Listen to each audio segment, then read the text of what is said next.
primer libro que confieso que leí de Luis María Marina se titulaba Continuo mudar.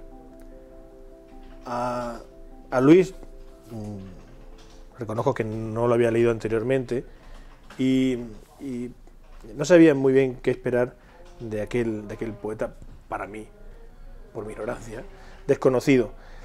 El caso es que cuando empecé a leer aquel poemario me sorprendió encontrarme con una voz realmente madura, hecha, cuajada, y bueno, empecé a investigar acerca de quién era este tal Luis María Marina, que es quien nos acompaña hoy. Buenos días, Luis. Buenos días, José María. Después de aquel Continuo mudar, que no es tu primer libro, empecé a investigar, a tratar de obtener más información sobre ti, y resulta que Luis María Marina, aparte de escribir poesía, es también diplomático. Así es. ¿Y qué tal se lleva eso, Luis, lo de ser dedicarse a la diplomacia y por otro lado escribir poesía? Pues mira, José María, la verdad es que ese libro que leíste, en realidad está bien que fuera el primero que leyeras, porque fue el primero que se publicó en España. Tenía uno anterior, pero se había publicado en México, con lo cual, en fin, la distribución de las editoriales de poesía, como tú bien sabes, circula mal a través del Atlántico.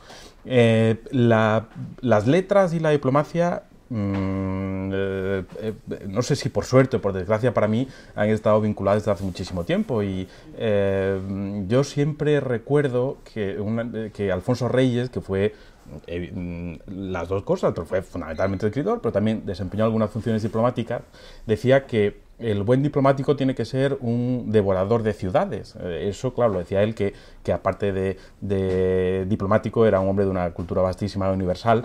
Pero sí es cierto que el hecho de cambiar de vida, de este continuo mudar al que de alguna manera se refiere ese libro, cada cierto tiempo despierta algunas curiosidades que quizás uno no tenía demasiado, o sí tenía, pero exacerba algunas curiosidades que estaban ahí desde hace algún tiempo. Y yo creo que en la poesía que he escrito, desde que comencé a escribir poesía, hay temas que tienen mucho que ver con la vida de un diplomático, que son, desde luego, el viaje, no solamente el viaje físico, sino el viaje a través de la historia, a través de los mitos, a través de la literatura, que son temas que me acompañan y que forman parte de mi escritura y también de mi vida. De alguna manera, creo que ahí se mezclan de una manera muy clara la vida y la escritura en mi caso, ¿no? Continuo mudar, que evidentemente alude a ese trasiego continuo que por tu trabajo pues te ves obligado a tener, aunque creo que también el artista debería vivir en una perpetua mudanza. Sí. Mudanza, no sé si de costumbres, de hábitos, de estilo. Luis había publicado también en México otro libro, Lo que los dioses aman, porque ahora mismo vives en Lisboa. Anteriormente has estado en México y hablamos antes de ello, Luis. Gracias a eso tienes una perspectiva de la poesía que se escribe en Latinoamérica que desde luego en España muy pocos tienen. Yo, la llegada a México desde el punto de vista literario es un descubrimiento que sintieron otros antes que yo y que describieron de una manera mucho más perfecta de lo que yo hice, ¿no? O sea, Cernuda, cuando llega a México, dice que siente un extraño sentimiento de culpa por descubrir aquel país maravilloso que hasta entonces había ignorado, con una tradición literaria espectacular, con una historia profundísima, un país con unas abertura hacia lo que viene del exterior que a mí me parece una enorme riqueza. El caso es que la llegada a México supone el descubrimiento de una tradición literaria que a mí desde entonces me apasiona. Y empiezo a descubrir que por ejemplo, autores con los que yo no me había topado, también, como tú dices, por ignorancia mía, porque eran autores que se habían publicado en España, bien es cierto que de manera tardía, como por ejemplo José Gorostiza, me encuentro con un poeta de una altura que no sé realmente si, sobre todo Muerte sin fin, hay algún poema largo en la tradición de la lengua española del siglo XX de la altura que alcanza, de las alturas que alcanza Muerte sin fin. Entonces, en cualquier caso es un descubrimiento de unas dimensiones extraordinarias. También es cierto que uno descubre sus lagunas, o sea, porque como Cernuda nos preguntamos por qué esos poetas no nos llegan. Y claro, estoy hablando de Gorostiza, si trasladamos a la poesía que se hace hoy, pues por suerte hay un José María Cumbreño que los está trayendo, pero si no, era hasta hace, cuando yo me fui a México, era casi imposible leer la poesía que hoy en día se estaba escribiendo, o muy difícil, en México y desde luego en otros países de América Latina más pequeños y con una tradición literaria menos relevante que la mexicana. Entonces, bueno, yo desde entonces, como te digo, soy un apasionado de la literatura mexicana, intento seguir lo que se sigue escribiendo a día de hoy, tengo grandes amigos, como es evidente, y, en fin, de alguna manera esto también enriquece mi manera de ver mi propia tradición literaria, que considero que es esa, ¿no? O sea, no entiendo la literatura mexicana ajena a mi propia tradición literaria.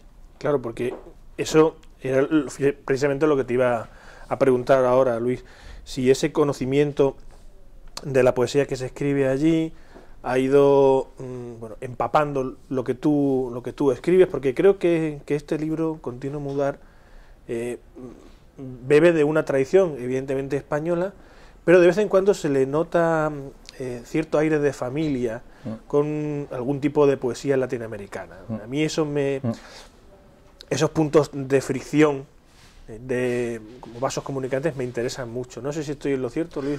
Pues yo creo que sí. Hay una cosa, estos azares de la vida.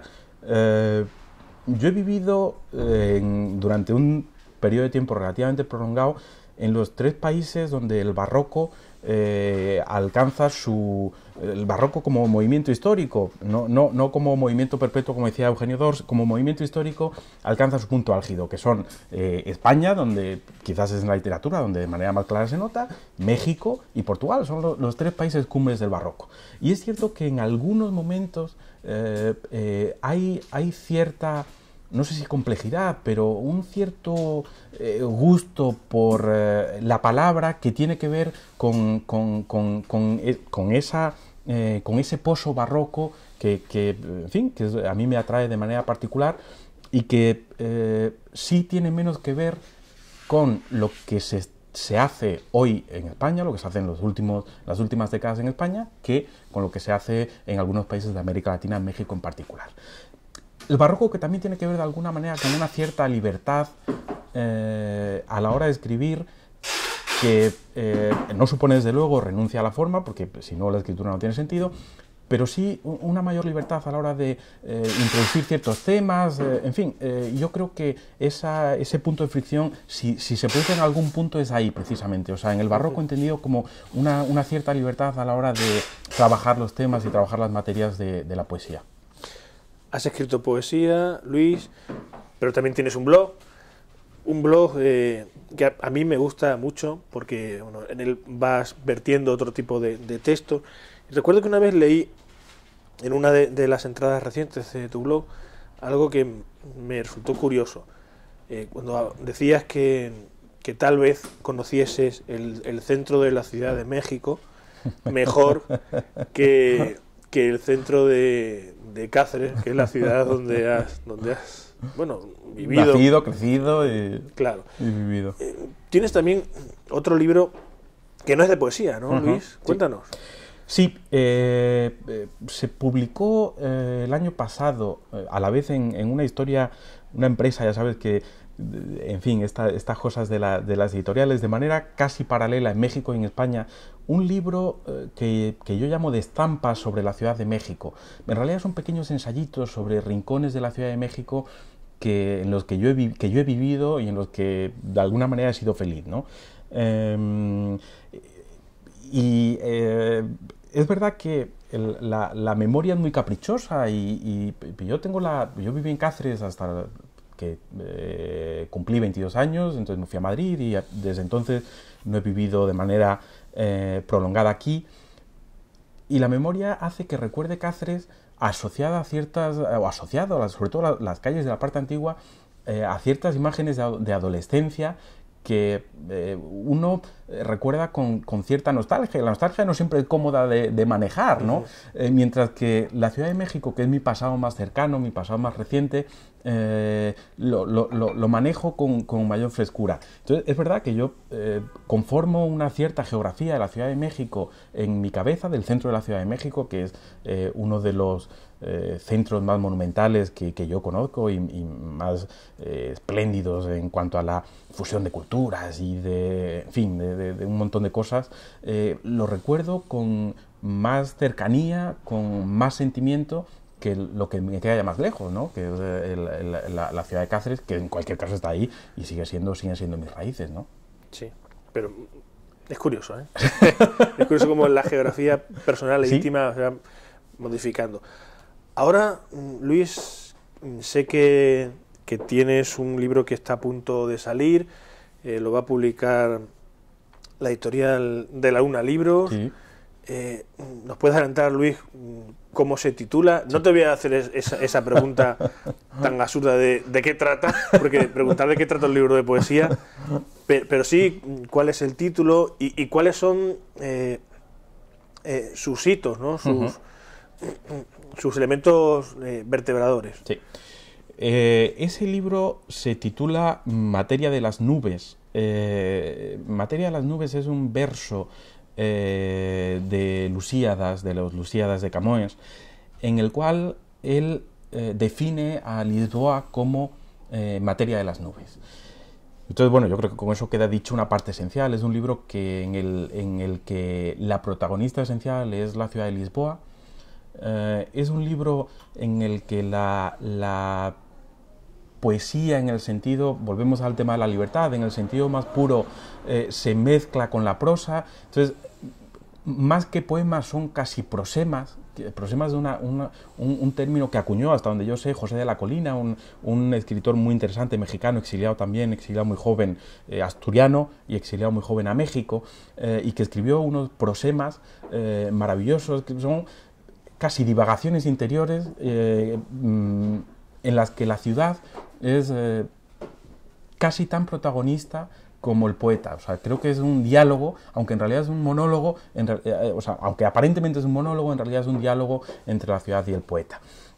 Son poemas en prosa largos. El libro solamente tiene 4 poemas largos, 3 largos y uno más cortito, pero en fin, son poemas largos y está a punto de salir. Es un libro que supone mi primer acercamiento literario a Lisboa, o sea, la ciudad en la que vivo desde hace poco más de 3 años, probablemente no sea el último, pero sí es el primer acercamiento y es el inicio de ese proceso de digerir las ciudades del que hablábamos al inicio, que es nuestra vida. En fin, vamos a ver,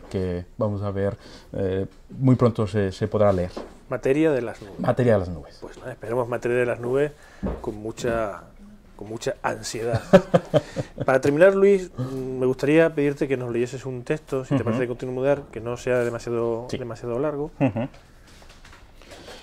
Pues vamos a leer que a ti te pueda parecer representativo.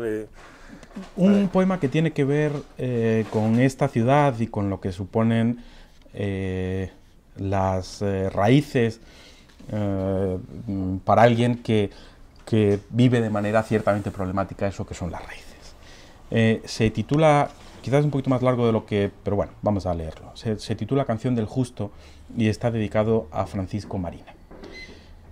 Todo esto son viejas historias que no interesan ya a nadie, pero no puedo dejar de pensar si recordaré tu rostro confundido con el del retrato aquel y con el Cristo inacabado de Dalí, vacío por siempre el oráculo de su faz. ¿Cómo no colocar en ese óvulo el tuyo, la barba, el gesto transfigurado de los hombres serios, la frente digna, uno y trino? Pienso en la alta ciencia de tus silencios, que despreció la botánica, los nombres de tanta legión de árboles, de cierta morfología que al individuo sepulta en la fronda, la culta denominación de la forma de sus hojas, la beníntica arquitectura vegetal. No he leído en tu catecismo moralejas de románticos o trágicos exilios de ultramar, elípticas guerras que no viviste y de las que no hablabas, ni fábulas de aquel otro tiempo gris que sí viviste, silenciadas aldeas de muros de ruidos y futuros tapiados y ciertos groseros nombres que por no caer en la inocencia detestabas. De tu boca no han salido los jocundos relatos de los libertinos ni las elevadas doctrinas de los filósofos, resabios de Mairena antes que argumento de sofista, éticas estoicas antes que epicúreas morales, ni de ella he aprendido palabras como elemental, boato o soberbia. Mas siempre hubo una casa, libros, unos pocos Bach y otros pocos Händel. Hallé silencios que fueron mi prisma para contemplar el mundo. Hubo dos rodillas, atalayas de nuevos tiempos. Como el viento me resistí a renunciar al remolino. No sé si oí historias, pero no las recuerdo, tantas noches. Hubo un viejo cuaderno con poemas rimados, caligráficos, el viejo cuaderno de tapas cuadriculadas que robé y leí. Y hubo, al cabo, una forma de estar en el mundo sin mancharse. Otros, mejores que tú, se quedarán en el camino. No los pises ni apartes la mirada cuando a su lado pases. Que así haya olvidado, tú me enseñaste. Muchísimas gracias, Luis. Gracias, José María. Ha sido fantástico poder charlar contigo sobre tus proyectos ya publicados y sobre ese nuevo Materia de las Nubes que, como te he dicho, esperamos con mucho interés. Muchas gracias, Luis. Gracias, José María, y felicidades por los estupendos proyectos que llevas adelante. Bueno, hasta la próxima. Gracias.